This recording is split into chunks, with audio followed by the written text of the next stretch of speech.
Yaitu Bapak Tarmiwandi SAGMA. Alhamdulillah beliau sudah berada dalam masjid bersama kita. Dan permisi Pak ya. Permisi Pak.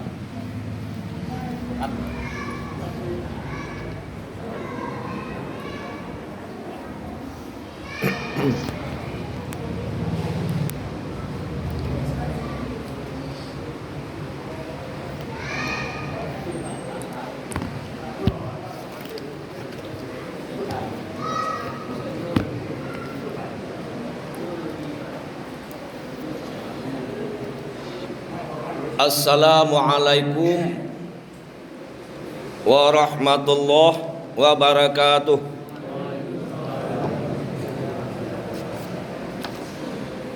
Na'udzu billahi minasy syaithanir rajim.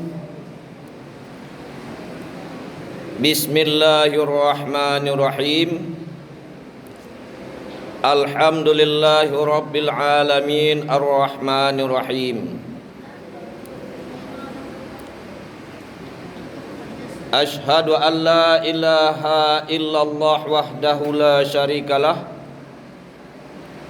wa ashhadu anna Muhammadan abduhu wa rasuluh la nabiyya ba'dah.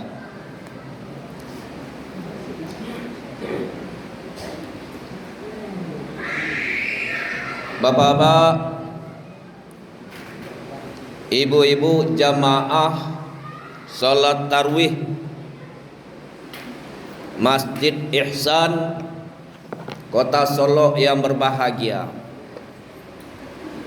Alhamdulillah, puji dan syukur kehadirat Allah Subhanahu wa taala. Kita masih diberi waktu, kesehatan dan kekuatan lahir dan batin. Salawat dan salam tak lupa kita sampaikan untuk junjungan kita Nabi besar Muhammad sallallahu alaihi wasallam.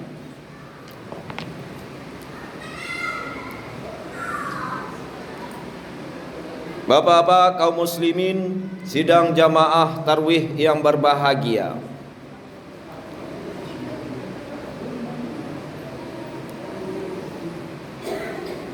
Tema ceramah kita pada malam hari kini yaitu kisah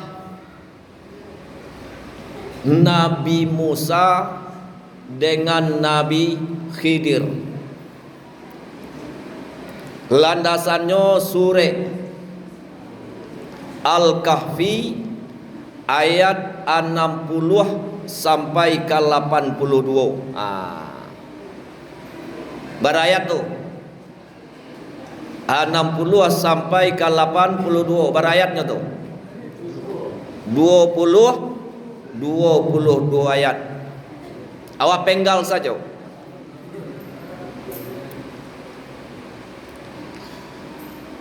Di antara ayat 60 sampai ayat 82, awak ambil ayat di tengah, ayat yang ke-68. Na'udzubillahi minasyaitonir rajim. Bismillahirrahmanirrahim. Qala innaka lan tastati'a ma'iya sabra.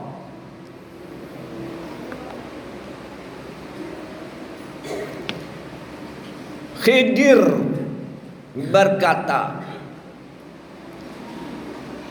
sesungguhnya engkau Musa tidak akan sanggup berjalan bersama saya dengan kesabaran.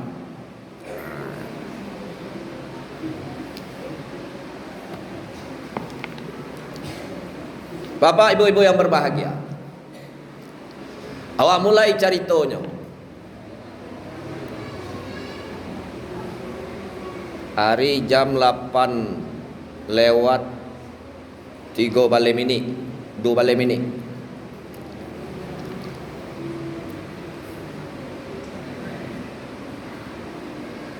Di saat Nabi Musa bertemu dengan kaumnya, atau dikumpulkan oleh Nabi Musa, atau Musa sedang berkumpul-kumpul dengan kaumnya, ada salah seorang dari kaumnya itu bertanya. Pertanyaan dari kaum Nabi Musa itu, wahai Musa, siapakah yang paling berilmu? Siapakah yang paling pandai di antara kita? Itu pertanyaannya.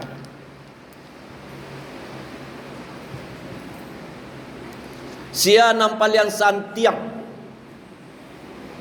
dari sekian banyak awak Musa, sia nampal yang santiang, sia orang yang alim.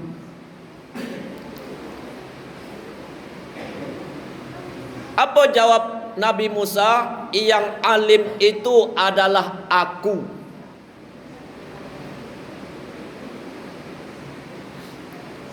Tidak ada dikaitkannya dengan alim. Alim, siapa itu? Allah. Jadi langsung Nabi Musa menjawab bahwa yang alim itu, yang berilmu itu, yang pintar, yang pandai itu adalah aku, Adin. Langsung ditegur oleh Allah. Wahai Musa, karenanya Nabi. Tapi kalau awak kau yang mengaku pandai itu biasa tu. Awak pantang kalah di lain. Nan pandai tu den, nan hebat tu den, nambah bangun kau den, nambah kuasa kau den. Itu biasa tu. Tapi kalau Nabi tak bisa, capek ditegur oleh Allah. Wahai Musa, tahukah kamu orang yang berilmu lebih daripada kamu?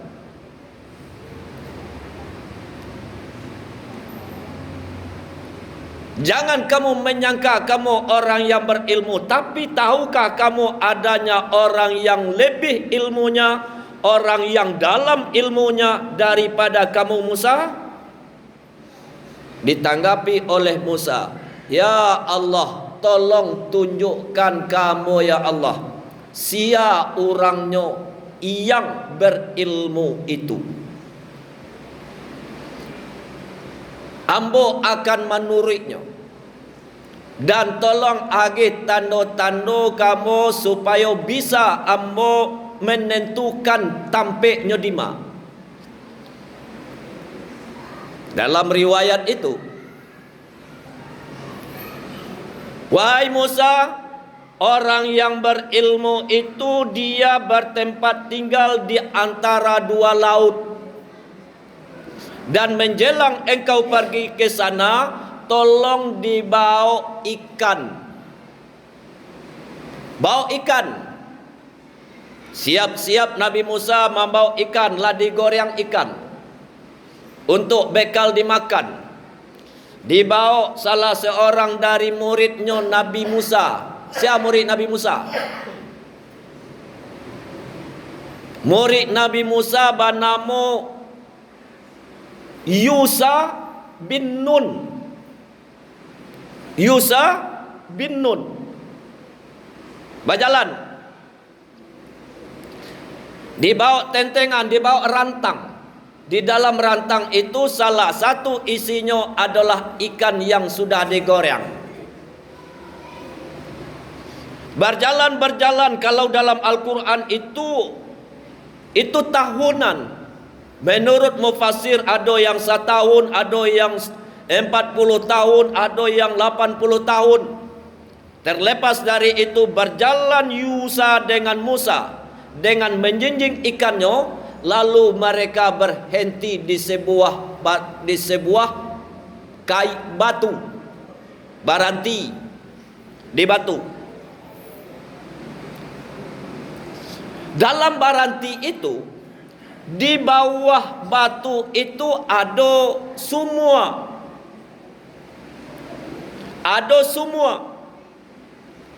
Lalu semua itu memercikkan air. Kanailah air dari semua tadi kepada ikan. Kanai kepada ikan. Ikan ko berjalan. Itu yang dikatakan di dalam Al-Quran, ajaban. Ikan menuju laut itu dengan ajaib diperhatian oleh Yusa. Diperhatian Tarui. Apa keajaiban ikan itu? Nyoko nak masuk akal, jangan dibawakan ke akal ibu-ibu. Ikan yang Allah digoreng, lalu kanai percikan air, hidup balik, lalu nyoba jalan menuju laut, jangan dibawakan ke akal itu. Dalam Al-Quran, saya lihat di dalam surah Al-Kahfi. Ajaban. Lalu ikan ko berjalan, nyoba jalan menuju laut, tidak satu tetes pun dari air laut menyentuh ikan itu, tetapi air laut membentuk terowongan. Berjalan membentuk terowongan. Berjalan ikan. Musa tak jago. Lalu berjalan taruh balik. Lah sekian lama berjalan taraso latih, taraso panek, taraso lita. Kata Nabi Musa, wahai Yusa, ma ikan tadi awak makanlah karena paruik lalita. Akato Yusa muridnya, wahai Musa. Itu di dalam ayat yang ke-63 tu ibu-ibu. Wahai Musa, di saat engkau tertidur tadi, ikan ko hidui, dan ikan hidui ko nyomar menuju laut dalam keadaan ajaib, tidak tersentuh oleh air dan membentuk terowongan. Ambo lupa menyampaikan kepada engkau Musa, dan yang menyebabkan ambo lupa itu adalah setan. Tu dalam ayat 63-nya tu. Lalu ke mana? Kembali lagi Musa berjalan. Kembali di mana tempat tadi, batu gadang tadi. Baliknya ke situ balik. Balik Nabi Musa dengan Yusa. Dituruilah yang terowongan tadi yang dibentuk oleh ikan. Jalan sekian lama, sekian tahun, basoboklah sebuah pulau. Disitulah bertemunya antara Nabi Musa dengan Nabi Khidir. Itu sejarah bertemunya baru ibu-ibu. Lalu bagaimana antara Musa dengan Khidir? Terjadi dialog. Kamu siapa? Kata Khidir, ambo Musa. Apakah kamu Musa ahli dari Bani Israel, kaum Israel? Iya. Kalau seperti itu, kamu adalah orang yang berilmu. Tetapi kata Musa, ambo disuruh oleh Allah untuk menemui engkau. Engkau lebih berilmu daripada saya, dan saya akan berguru kepada kamu. Dijawab oleh Khidir, wahai Musa, engkau berilmu, saya berilmu.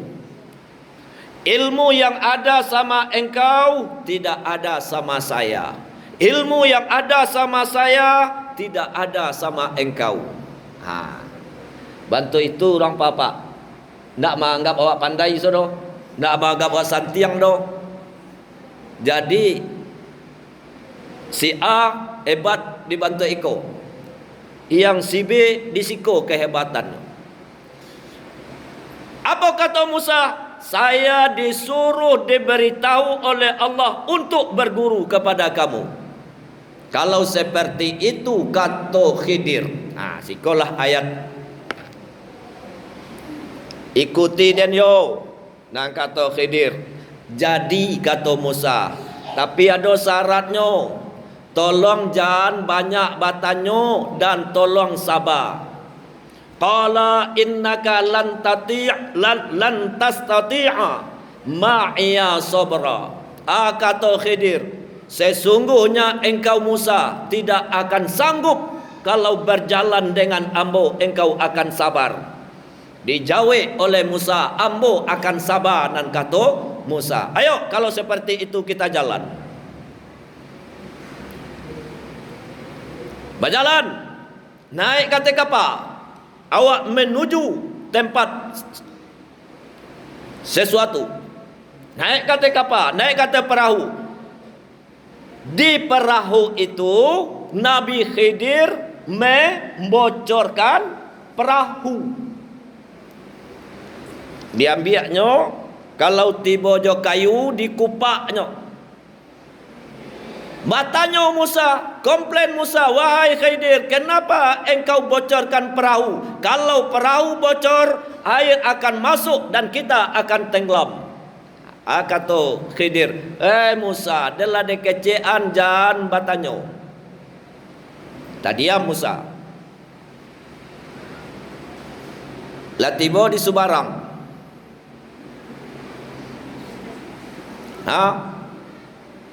Tiba di Sebarang, berjalan berdua. Nampak anak-anak sedang bermain di pagi hari.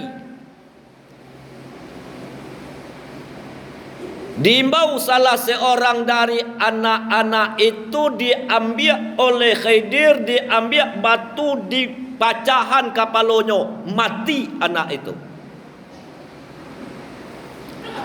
Bertanya balik Musa, wahai Musa, kenapa engkau bunuh anak kecil sedangkan mereka tidak berdosa? Diam. Adalah dekecean, jangan bertanya. Adalah dekecean, engkau tidak akan sabar berjalan bersama saya. Mulai berang Nabi Khidir. Kata Musa, kalau bantu itu berikan kesempatan ambo untuk mengikuti engkau. Ayo, jalan terus. Jalan yang ketiga, tampak oleh Khidir rumah yang rewot, yang alah lama, yang lah condong, yang rubuh, yang hampir roboh. Diperbaiki oleh Khidir. Komplain lagi Musa, wahai Musa, kenapa engkau memperbaiki rumah yang buruk ini, rumah yang hampir roboh ini? Kenapa engkau perbaiki sementara orang-orang kampung tidak menghiraukan kita? Kata Khidir, wahai Musa, diam. Kata murid ke guru. Jadi namanya buri, kau kan gak karengkam gitu. Nah, lalu lah terakhir ibu-ibu, baru dijalehan oleh Nabi Khidir.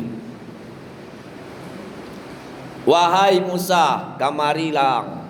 Kemari engkau Musa. Kenapa aku bocorkan tadi? Kenapa aku kupak perahu tadi? Karena ada raja yang zalim, yang nanti apabila sampai di pelabuhan nyo akan mengambil kapal-kapal nan rancak. Jadi kalaulah dirusakan iko, maka nyo ndak jadi mengambil. Karena apa? Kapal iko yang miliknya adalah orang miskin. Tuh. Jadi tumbuknya di waktu ayat tu mulai masuk. Jadi sumbeknya bobok. Duduk Nabi Khidir di situ. Nak main dia ya dok. Nyelak kupak. Papanlah tangga. Tapi Nabi Khidir duduk di situ, di lampuknya, di badannya. Ndak main dia ya. Satu, itu kok dibocorkan kapal tadi. Lalu kemana pula anak-anak? Kenapa dibunuh? Itu anak ini apabila dia dewasa nanti, dia akan durhaka kepada kedua orang tuanya, dan dia akan mempengaruhi kedua orang tuanya untuk berbuat kekafiran. Maka dibunuh hari kini supaya Allah mengganti anak itu nanti. Dua penjelasan. Yang ketiga, kenapa rumah tadi saya perbaiki? Tahukah engkau Musa? Tidak. Di dalam rumah itu ada harta warisan. Harta emas, ada perak, ada harta yang berharga di dalam rumah itu. Apabila rumah itu diperbaiki oleh orang lain, maka harta itu akan diambil oleh orang lain. Itulah sebabnya diperbaiki. Jawab. Musa memperbaiki apa? Khidir memperbaiki. Cuman dengan tangannya ibu-ibu. Condong bantu iko di peloan. Condong bantu iko dilambai di tangannya tuh. Kembali rumah itu utuh. Lalu ada lagi yang tertinggal. Di waktu di kapal ada seekor burung minum air laut, lalu diminumnya satu tetes dan menetes juga satu. Jadi diminumnya sudah tu kan ada nama netes ke air laut. Kata Khidir, wahai Musa, tahukah apa ibaratnya itu? Ndak tahu amalah Khidir. Itulah ilmu manusia dibandingkan dengan ilmunya Allah. Jadi setetes ilmu Allah itu diagian ke manusia dibandingkan dengan luasnya lautan. Ditutup pembicaraan itu oleh Khidir. Apa kata Khidir? Di ayat yang ke-81 atau 82. Wahai Musa, ambo berbuat itu bukanlah karena kehendak ambo.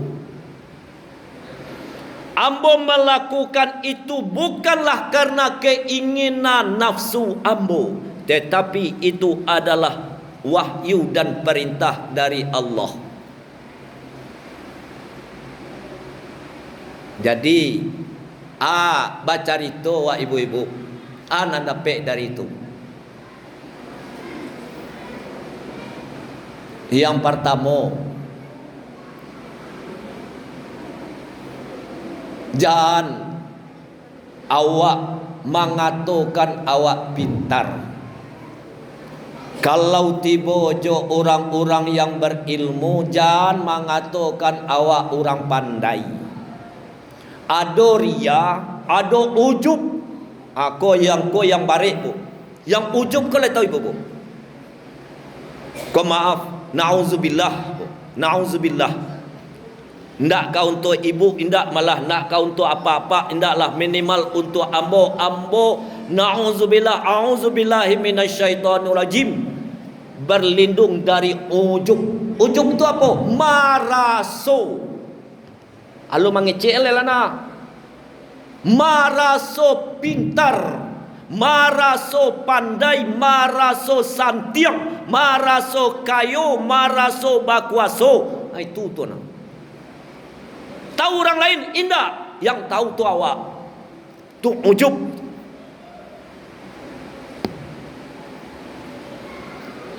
Yang kedua, di situ letaknya antara murid dengan guru. Jangan sampai awak capek-capek membantah guru, karena ilmu guru itu jauh lebih daripada awak.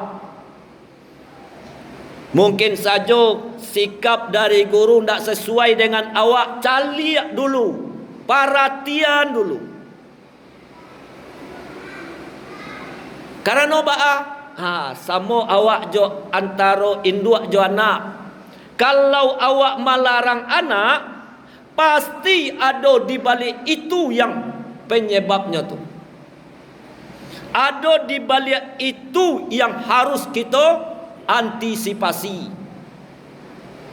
Kalau kita di tagahan laki, jangan capek membantah. Pasti ada di balik itu yang tersirat. Terakhir, segala sesuatu itu tidak terlepas dari kodrat dan iradatnya Allah. Oleh sebab itu, bagi orang ahli tasawuf, kaji iko dibawakan kepada syariatnya, dibawakan kepada tarikatnya, dibawakan kepada hakikatnya, dibawakan kepada ma'rifatnya. Syariatnya apa? Syariatnya perintah untuk ini. Tarikatnya apa? Buka papan itu. Hakikatnya apa? Penyelamatan. Ma'rifatnya apa? Ma'rifatnya antara Khidir dengan Allah. Banyak maaf. Billahi taufik wal hidayah. Wassalamualaikum warahmatullahi wabarakatuh.